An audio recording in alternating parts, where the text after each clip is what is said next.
Hey guys, Pastor Ray here with today's daily devotion. We only have a couple of verses. We are in chapter 2 of 1 Thessalonians, and we just got through a great understanding previous of the gospel that Paul's representing. And so today we have verses 9 and 10.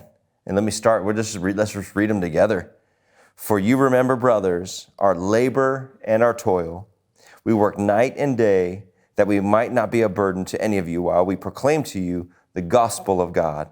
You are witnesses, and God also, how holy and righteous and blameless was our conduct towards you believers. Let's do verse 11.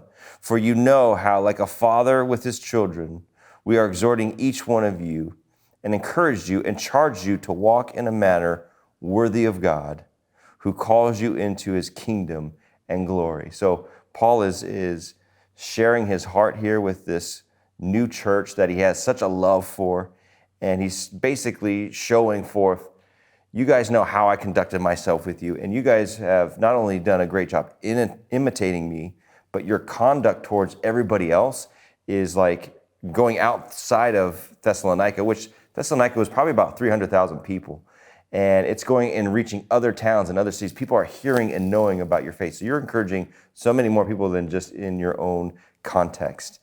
And here's what I like from today's, and here's my challenge to us for our devotion today.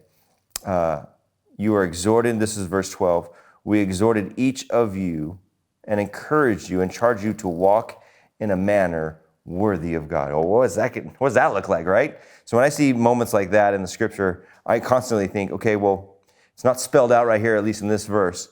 What does it mean to walk in a manner worthy of God? And that brought me to thinking about the Galatian church.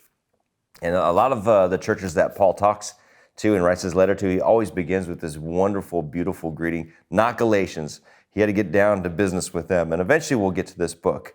But in chapter 5 of the book of Galatians, Paul talks about the fruits of the Spirit. And so I want to read this to you. And these fruits of the Spirit are something that should be before us all the time. They should be in our mindset.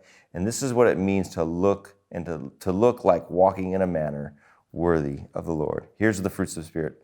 But the fruit of the Spirit is love, joy, peace, patience, kindness, goodness, faithfulness, gentleness, self-control. Against all such things there is no law. And those who belong to Christ have crucified the flesh with its passions and its desires. So here's my quick challenge to you. It's a real quick one today. Let us walk in the fruit of the Spirit today. Let us go forth today with love, with joy, with peace, with patience, with kindness, with goodness, with faithfulness, with gentleness, and self-control to everyone we encounter today. And my prayer for myself and for you as well is that, Lord willing, there'll be a person or persons that will be able to be bold with the gospel and share the glorious story of Jesus Christ too. God bless you guys. See you next time.